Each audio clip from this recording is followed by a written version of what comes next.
Am I talking to Tom though? Vince, it's getting a little artsy in here. Can we just go? I think you're reading too far into this thing. Well, no, that's kind of an important thing.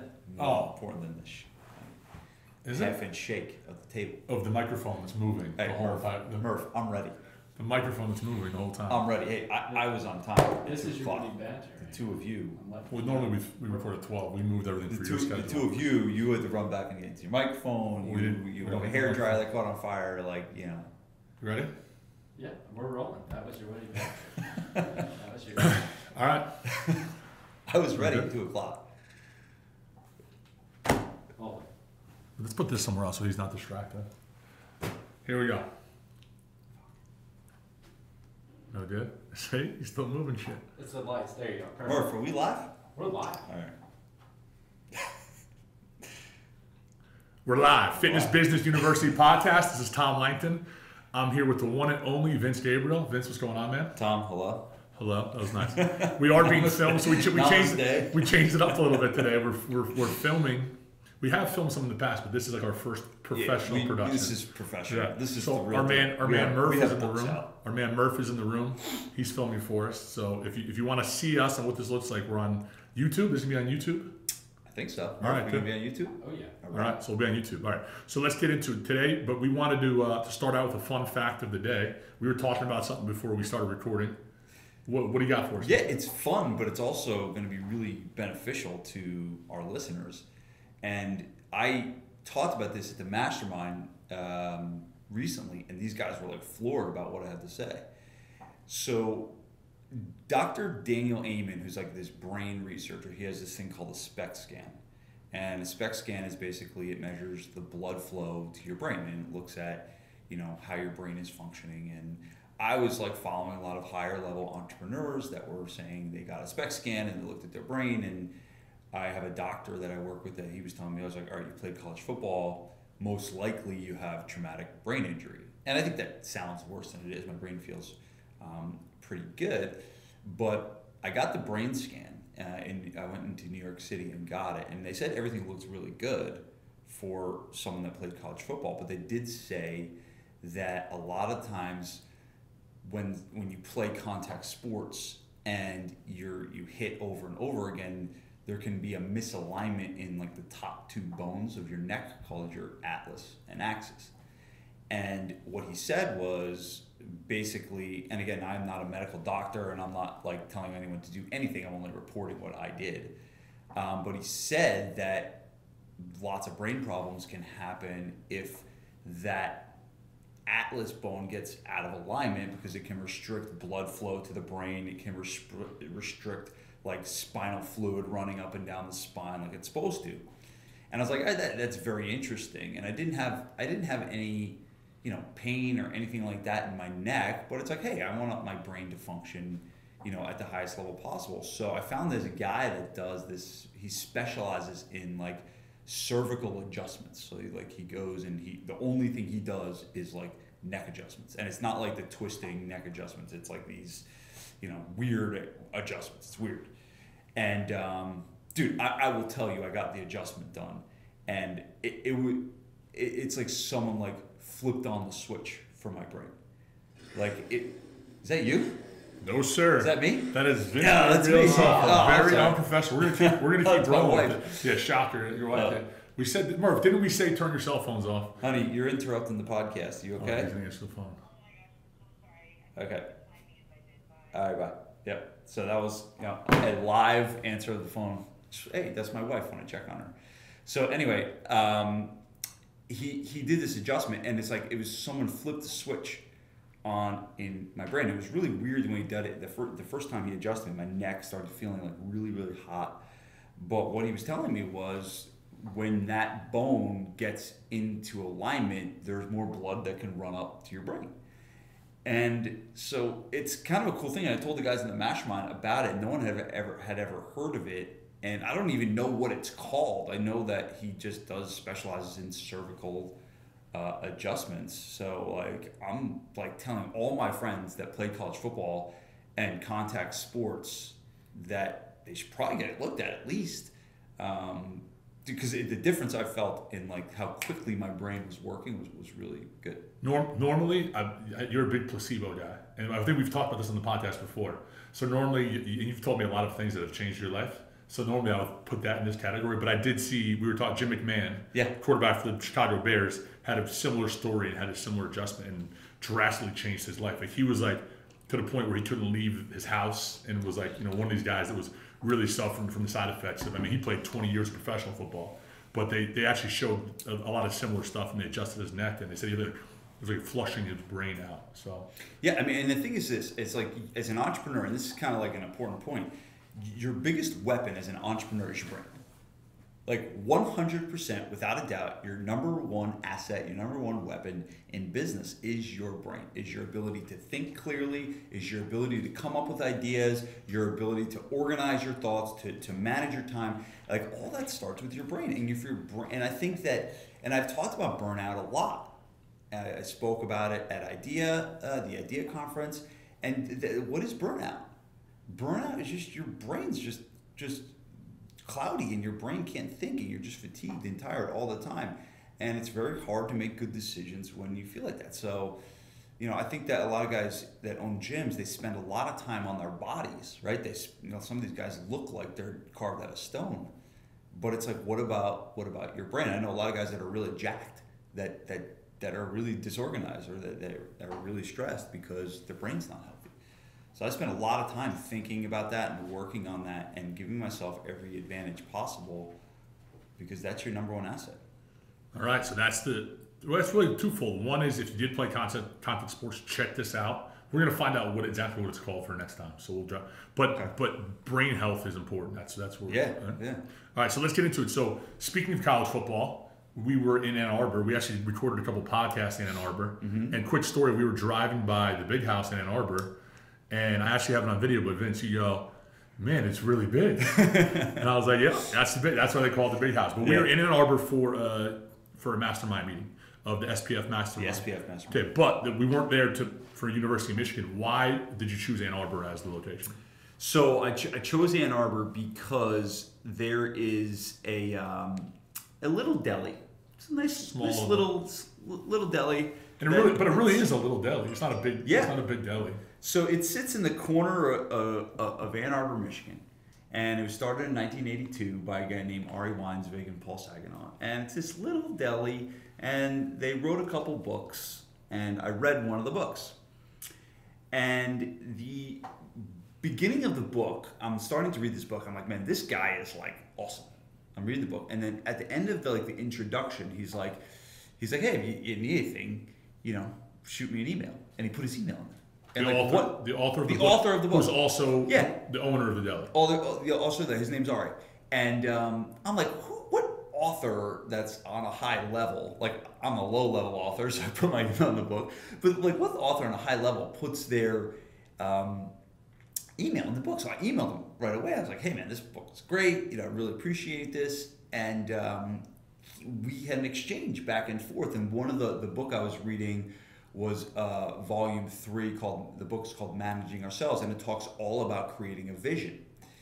And basically, I'm going to talk about it in a little bit, but basically it talks about how to, it's an exercise called visioning that really gets your thoughts down on paper about where you want to go. So it's a really, really important exercise. So I did the exercise that he talked about in the book, and then he said, hey, do you need any help with it?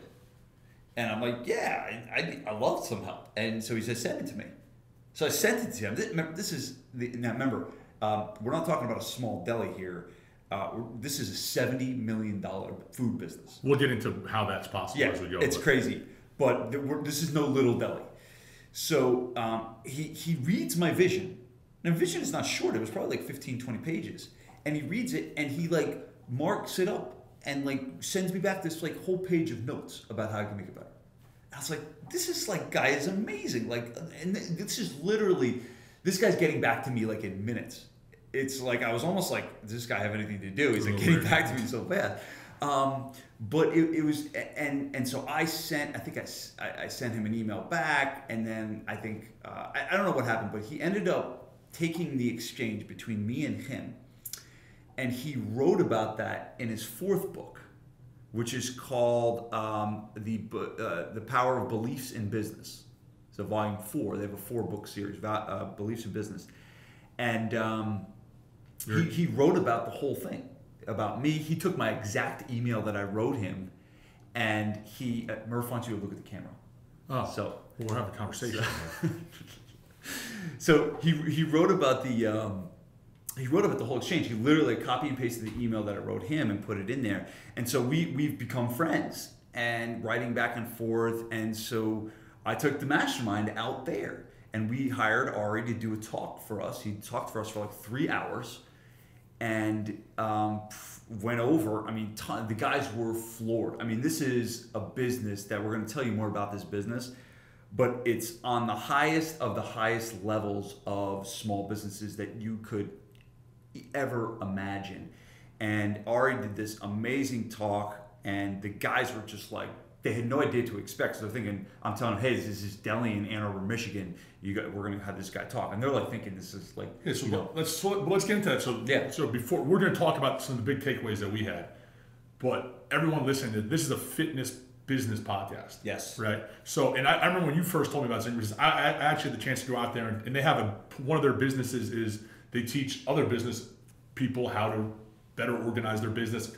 But like when you first talked to me, and I was thinking the same thing. I was like, what does a guy that owns a deli, how does that help a gym?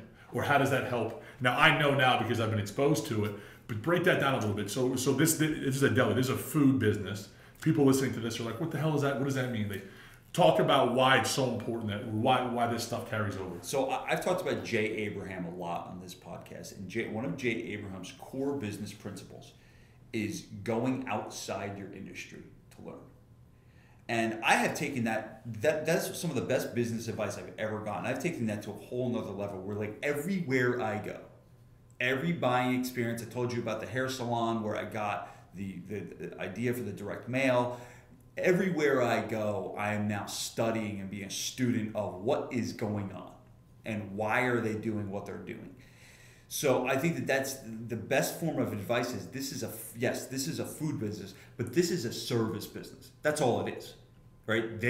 We do fitness, they do food. The service is still the same. They're still trying to add value to the lives of their clients, which is exactly what we're doing. So it really doesn't matter. No, are you going to learn about the Bulgarian split squat at Zingerman's Deli? You're not. But are you going to learn about how to make a client feel great and make them want to come back over and over again? Yes, and that's probably more important than the split squat. All right, so let's get into it. So one of the big things he talked about was he has what he called the 12 natural laws of business. Yeah. And when I was at Zing Train, the interesting thing, kind of in the same breath that you were talking about, there was people that owned. There was someone from like Iowa that sold farm equipment. There were people that were tech guys. There was guys that owned the brewery, but everyone had the same problems across the board. And so I think these 12 natural laws kind of tie in no matter what your business is. So let's get into what was. I mean, you've met Ari, you've read all his books, you know him personally, but you still had takeaways after listen. So what was your biggest takeaway from the couple of hours you spent with him in Ann Arbor? So my biggest takeaway was they talked about like the energy side of it. And when I walk into Zingerman's, whether it's walking into the Roadhouse, which is like a barbecue restaurant, whether it is... Hold on, before talk about the business. Yeah, so people understand. It's a we keep saying a deli, but what else? Yeah, so they started as a deli, then they created a bakery because they wanted to supply their own bread. So they created a bakehouse, and that was like a few miles away from the deli. Then they created Zing Train, which you talked about, which is basically like a consulting company. Then they created a coffee house and started sending coffee out to all over and started supplying coffee.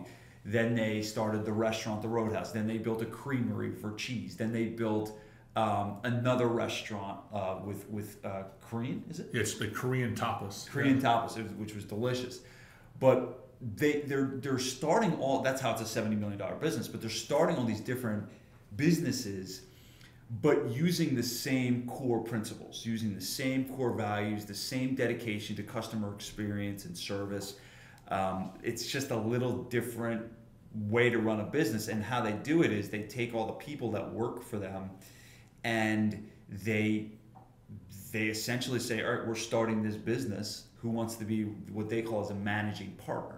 And a managing partner is someone that you have to start somewhere within the company as a worker. Essentially, you got to start in the deli or somewhere.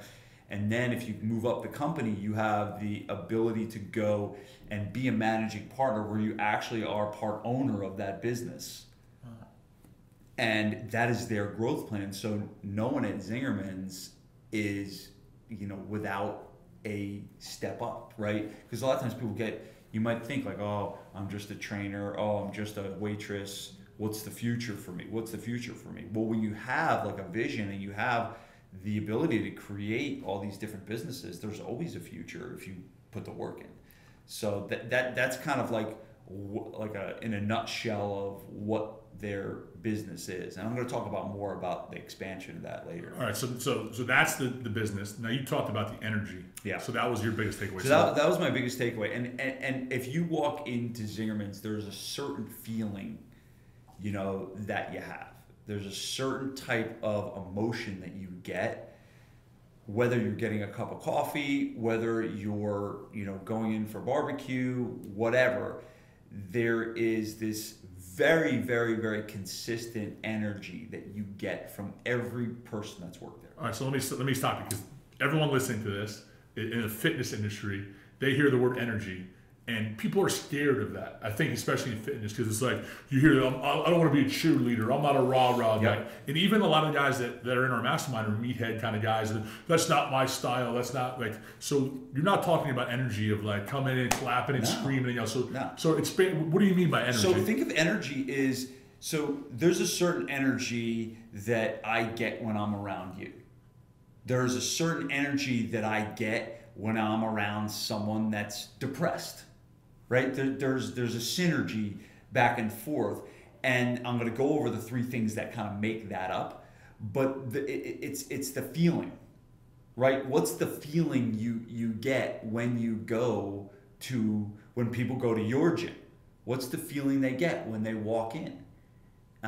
What's the feeling you get when you go to your favorite restaurant? What's the feeling you get when you go to the DMV or the airport? Right, when you go to the DMV or you go to the airport and you're in line, it's like, take off your shoes, take laptops out of the bag. How do you feel? You feel terrible. There's an energy about the airport that is, I know they're dangerous. It's dangerous stuff, and they're trying to make sure security is a big deal. So it's a little different. But hey, there's a certain person that works at the airport that does that job differently. So you have the one lady, and I recently was at the airport, so I saw this, and she's leaning against the thing, she's yelling, take off your shoes. If you get to the front of the line, you won't be able to go through if you don't do this. And she was just, in the tone and everything was making me feel a certain way, and it wasn't good. Versus the other person that is doing that job can do it in a different way to make the people feel. So that's what we're talking about. And you make a good point. Energy, I worked for Todd Durkin for many years. And like Todd Durkin has this really, really very, very outgoing energy. And he does a great job of making you feel awesome when you work out. I don't have that same energy. But I believe I still make people feel awesome and feel great without yelling and screaming and doing things like that. So everyone has their style, but I think the end result is what's the energy that people feel when they come in. Right. So you're not talking. Yeah. I mean, I think I just want to make that clear, because sometimes you hear that and everyone thinks they have to be a certain way. And honestly, in my opinion, there's nothing worse than forcing really. Oh yeah. Like that might be the worst thing you could do, is when you say, oh, you have to have good energy, and all of a sudden someone tries to scream and yell when it's forced. That is like, we've experienced that with guys, people coming in for interviews and doing the workout, and it's like they're forcing this positive energy, and it's not them, and you can read right through it, right? So that happened in Fitness Quest quite a bit, that people would try to get to Todd's level. Yeah. And I tried it too. I did. When I first got there and I first started working there, I tried to kind of match his energy, and it just came out terrible because I'm not him, and that's not me. So I think that you have to learn to display. So you're right on this, is that positive energy is not yelling and screaming. There's a lot of factors to it. All right, so talk about what so are the factors? So in order for you, well, the first thing they talked about is how important having good energy is. And they essentially said that good energy is the same as showing up on time, right? So if you do not show up on time 5 days in a row, most likely any job you're going to get fired, right? Yeah. Most likely. Or get in trouble. Or get in trouble or something. At Zingerman's, showing up on time and having good energy are in the same category. The exact same category. So if you show up 5 days in a row and you're like kind of slumping and you're not making people feel great, you're going to get fired at Zingerman's. And most gyms should probably have that same rule. If you have someone at your front desk that's answering the phone like this, tone of voice is an energy thing. So there's three things that make this up. The first one is your physical body, right? And that's like, and Ari talked about it. He's like, you guys know this one, better than I do. But think of what kind of energy that you put out towards people when you're exhausted. And you and I have been exhausted. Yeah. Right? We've done the 6 a.m. shift and we've done the 8:30 p.m. shift on the same day. And we always talked about this. Are the 8:30 people getting the same experience as the 6 a.m.? No. And we would always be like, no, they're getting gypped. Yeah. They're getting like 50% Tom and Vince. We would always talk about that a lot. But how you feel, your physical energy, that's why it's so important to sleep. But that goes back to you can't fake that. Like no matter, like you can come out and say like, I'm a professional, and that's what we used to say. We would drink a ton of coffee, but at some point you can see you can only do so much. Yeah, and sometimes when you're so tired, you can see it on people's faces. Yeah. You can see bags under their eyes. You can see that. So that's why going back to what I talked about before, it is essential for trainers. And here's the thing: a lot of times we think, they're trainers, so we almost skip that. Like we know that our personal trainers, they all work out. I have seen more out of shape trainers in my career in the fitness industry than I probably should. So I think that if you own a business, don't pay attention to the health of your trainers. Like I have done, like you and I have done stuff together, right? Where we've hired a coach and we've had guys, put us on nutrition plans and done things like that. So I think that just because you're in the fitness industry doesn't mean that you shouldn't take care of your physical body. So your physical energy is number one. Okay. What's number two? Number two is your spiritual, mental, and emotional state. All right, stop. Now let's this is especially in this industry, people, and this goes back to like, what are you talking about here? Because people get uncomfortable when you start talking about spirituality and emotions, and like this is a hard topic to broach. But here's the thing, when you're around someone that has bad mental energy, they don't even, it kind of shows up in their physical body too, but you can tell by the things, that they say. And even the words that they use, that they are not a good, positive person. So the example we always use is like when we're hiring somebody, right? And we ask, how was your morning? That's our like go-to question, how was your morning? And if they start being like, the weather was bad and there's traffic on there, like that's like a bad energy, to be around. So I think one of the best things that entrepreneurs can do, because that's really who we're helping, is to feed your spiritual, mental, all that emotional energy. You need to surround yourself with other people that have good energy, right? And I think there's that, like, you're the combination of the 5 people you spend most of your time with or something like that. But the best thing you can do is find good friends. And even if it's not other entrepreneurs, and that's why the mastermind is so important, right? Because the mastermind, it's like, okay, you got 30 guys coming from around the country that are all fired up about their businesses, that are all meeting together. There is a charge in the room, right? There's an emotional energy, there's a mental energy, there's a spiritual energy in the room that you get from being in. That's why masterminds are so important, right? I'm not just saying that because I have a mastermind. I've been part of a mastermind essentially since 2008, my entire business career. Because of that, because that gives me that fuel. Same reason why I've had business coaches, because I want to be around people that are going to support me. And the same thing goes for the team that you have out on the floor. You want to hire people and you want to have people that are good positive mental, spiritual energy. So what are the things that people do? Well, Ari talked a lot about journaling, right? He talked a lot about getting stuff out of your head, which I've talked about many times, getting stuff out of your head and getting it down on paper. He talked about meditation. He talked about all these different, going for walks, things like that. All these different things can help with your emotional energy. I think the one that stuck with me that he said was the person that works at the desk or at the counter, like a cashier at a grocery store at a CVS or something like that. And you say, oh, how's your day going? And they go, oh, only got like 2 more hours left in my shift. And like they're literally counting. And what do you say back when someone said, you're like, all right. But again, the same person, you can meet a cashier and they're like, oh, my day is awesome. This is the best. And like the same exact job and that one answer, like you just feel the energy is so different. But that one stuck with me. It's like you hear that all the time. It's like someone who's just like counting the hours down until they can walk out of their job. Like that sucks to be around a person like that. I was at a restaurant recently and the girl was checking me out, and literally I stand in front of her. She looks at me and then her phone beeps, and she looks down at her phone and all of a sudden she starts texting, like while I'm standing there ready to hand her money, texting, and it felt to me like 17 minutes. It probably was only like 30 seconds. But I was just like, I can't believe like this is happening. Here's a customer standing before you. I see her phone beep. Yeah. And all of a sudden she picks it up and starts like, hammering away. Yeah. And I was just like, God, that's like terrible. That's bad. The other thing was what he talked about, what gives you this mental positive energy is learning. Yeah. Learning. That was a big one. We didn't think about that as energy, but think about this. Think of when you go to a seminar.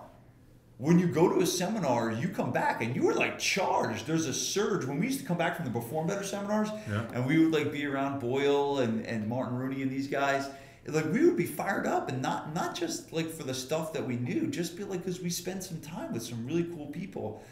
So like learning, you get this energy from constantly learning, and one of our core values at GFP is constantly improve. Yeah. Right. And so when we send our team out to these different, events, these different seminars, have them read certain books, there's an energy that they get because there's a feeling you get when you learn something new. And I think that's a really important point that he talked about, that energy, you get a lot of energy from learning. So that was the third one.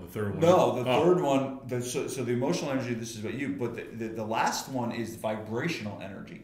All right, so what does that mean? And vibrational energy is how you make people feel around you, right? So there's a certain vibration that your body gives off, right? And there's a book that I learned from, Paul Reddick told me about this book, but it's called Power versus Force. And it talks about everyone like vibrates at a certain level, and there's a certain number that you can actually measure this. But there's a certain vibrational energy that you give off. There's a certain vibrational energy that a depressed person gives off. And I have been in the room with clients where I've done consults, and the person's divorced and they're going through a really tough time and they're just like down, and there's a feeling, right? There's this heavy feeling that you get, and that is what's the vibrational energy. So it's like, what are you giving off? To others is a really important point. And he mentioned this, he talked about like your facial expressions, right? He talked about like your face and like, what does your face look like when you see somebody? And there is a Tony Robbins talks about this. There was a study done, I think at Cal Berkeley, where they talked about, they took these really, really depressed people and they took no drugs, and all they had to do was stand in front of a mirror and smile as hard as they could, just like this, just like smile as hard as they could. And that is like a physical thing that happens in your body. And it talked about your vibrational energy, and they all showed improvement. I don't say they all showed, but most of them showed improvement from just smiling on that. So I think that is your breathing and how you're breathing. If your breath is all up here, you're probably going to give away a certain vibrational energy that people will pick up on.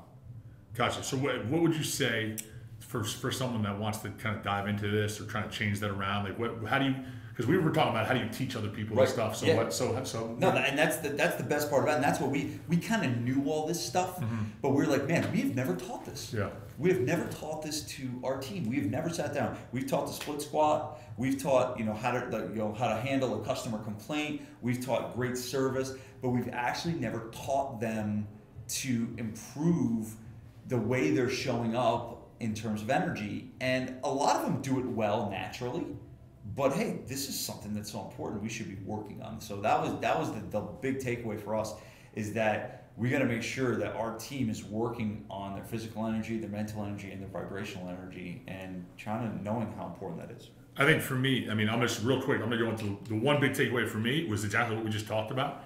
Was they talked about everything being teachable, and I think sometimes as business owners, you look for certain people and you're like, oh, this person's just not good at customer service, or this person's a really good trainer, but they should. And Zingerman's has a thing, and they call it the culture versus the systems, and they have systems for some stuff, and then some people. So like you naturally do consults really well, but then they say, oh, well, someone else doesn't do them really well. But you could pretty much teach anybody how to do anything if you have the right system to build that culture. And so I think, we talk about handling complaints or answering the phone or whatever it is, anything within your business, you need to not only have a system for, but then be able to teach people how to do that well. So for me, without a doubt, that was the biggest takeaway, was like, do you have gaps in between your systems and your cultures?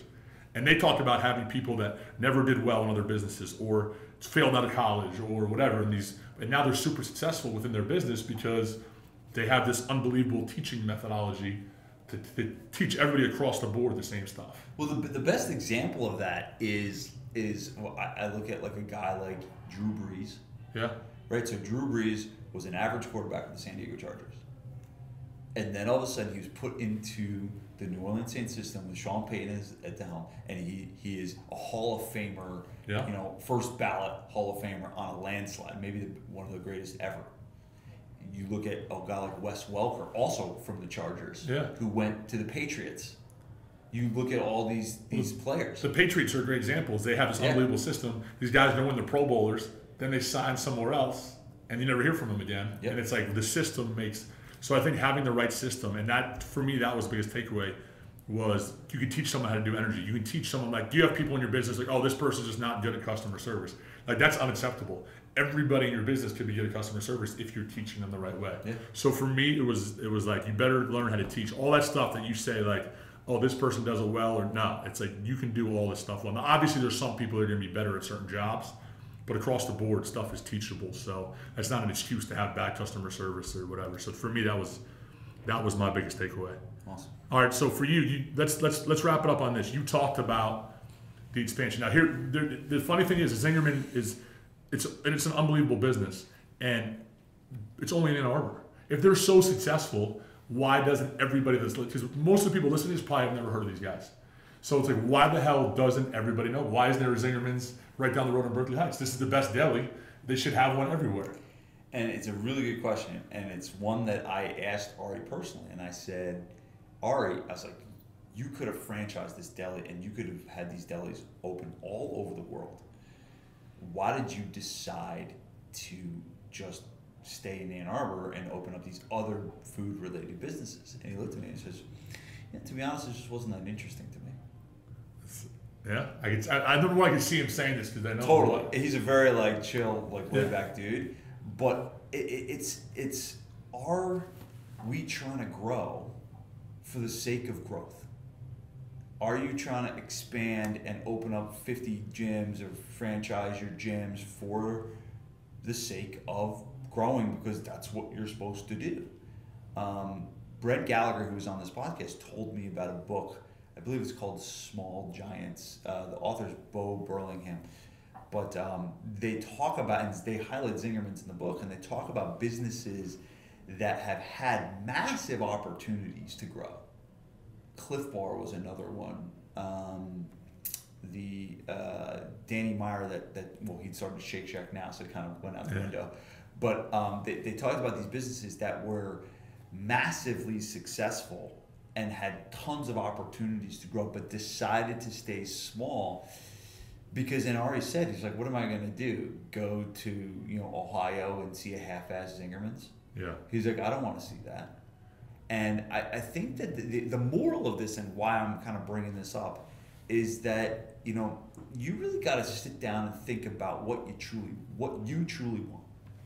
And I'll be honest, like I've sat down of opening up, you know, hundreds of gyms all over the world, and I really sat down and thought about it. It's just like, I don't know if I really want to do that. Yeah. Like I don't know if I really, you know, is that interesting to me, or is that just, hey, it's, you know, it's good for making a lot of money, but, you know, is that like, am I going to be satisfied in my life, you know, with all that? And the answer is that is like probably not. And I look at like Zingerman's, and I look at this, you know, unbelievable community they've built, and this unbelievable, and it's still a $70 million business, right? It's not a small thing.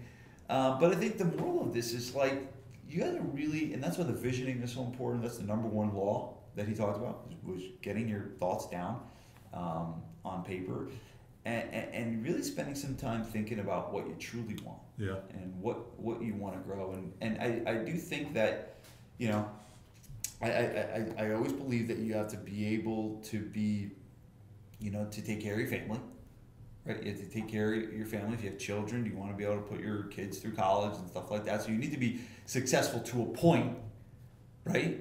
But hey, and beyond that, you know, it's you know, and I'm all about success, and I'm always trying to grow, and I'm always trying to push the envelope, but, you know, do it on your own terms. Do it on your terms of what's going to make you satisfied, you know, in your life. And I think that they are living proof of that. He said something, and he said, America's the only country where the goal is to retire, where the career goal for everyone is to retire as soon as possible. And he said, why do I want to retire? Like, he got into the food industry because he loves his job. And I think most people listening to this, like we always talk about, we could have gotten jobs as lawyers or on finance, but we did this because this is something we wanted to do, something that was interesting to us. Yeah. But then if you turn it into like, just how can I retire as soon as possible? And that's kind of, for me, that stuck with me in the back of my mind. He was just like, my goal was not to retire. My goal was to do something for the rest of my life that I'd love to do. And franchising and managing franchises was not something he ever wanted to do. I mean, and look at what we're doing right now. Like, this is like how we got to fly to Ann Arbor. We got to spend 3 days at Zingerman's. We got to spend it around good guys. We're recording this podcast about it. This is work. Yeah. Right? This is work for us, but it doesn't feel like work. And I think that that's the coolest thing about the fitness industry, because it's like, it's not easy stuff, right? You still gotta work, but it's like, it's very enjoyable. And I think that the fitness industry is a very special one in that there is a ton of contribution and personal satisfaction that you get from changing lives. And I would trade that for a suit and tie and a little bit more money any day of the week. So if you're out there and you're in the fitness industry and you're struggling right now, think about what you get to do every day. Think about the lives that you've saved and the people that you've transformed, and know that you want to be successful financially and you want to be successful in business, so you can continue to do that over and over and over again. And you are gonna get to the end of your life, and you have gonna have accomplished something really, really great. And a guy that slept to New York City, you know, every day and just moved some money around, like, I don't think they have that and that same feeling, and they know it too. And we work with a lot of people like that, and I'm not saying they're miserable or anything like that. We have a lot of very happy clients that work in New York City, you know, and things like that. But I just think sometimes the fitness industry gets hard, and owning a gym gets hard, and people always think the grass is greener on the other side, and I don't really think it is. I think that if you own a gym right now, you have the ability to accomplish whatever you want to accomplish and make as much money as you want to make, and at the same time you get to transform tons and tons of lives. We're seeing it in a food business, you know, that's doing it, and they're not only changing the lives of the customers, the employees are being changed too. Those employees, Ari gets the people that work there, the waitresses that work there. That he told me about a story about a woman that was a waitress, and she was like going through a tough time. She was going through a divorce, and he gave her one of his books, and she started crying after the first page. Like, what an unbelievable thing to be a part of, that you can not only have a business that's transforming lives of your clients, but also of the people that work with you, you know, every day of the week. So if you're in the fitness industry and you're struggling, like, think about that. Think about the big why you got into this, And if you're second guessing yourself of why, if you should continue in this, remember all those people that are out there that need your help. And I just love that. I love the fitness industry. I love what we get to do every day. And I think it's, seeing a business like Zingerman's it makes me want to just continue to do more and more and more in this industry, because there's a lot of people to help, and there's a lot of lives to change, and there's a lot of satisfaction that we're all going to get from it as well. All right, I think we're going to wrap it up on that, man. That was awesome. If they want to learn more about Zingerman's, where do you start? What do you think? What do you recommend? Just Google Zingerman's. Zingerman's Deli. Maybe the 12 laws? Yeah, so maybe it's called the 12 Natural Laws of Business. The 12 Natural Laws of Business. All right. Okay, Murph's going to put it in the show notes. Oh, all right. All right. So I think we got Murph here. He's going to hey Murph, can you put all those other books in there and stuff? Oh, great. That Small Giants book, Bo Burlingham book. Mm-hmm. All right. And then what if they want to learn more about Vince Gabriel? They can we'll put a link. I have a free marketing strategy call that I could do with them, so it's free. Get on the phone with them. Get on the phone with me. I'll have to give you what that link is. Murph will put Mike. You Mike? Yeah, Murph. We'll put that link in the show notes as well if they want to chat with me about their marketing, and we'll see you soon. All right. Thanks for listening, guys. Thanks, Vince.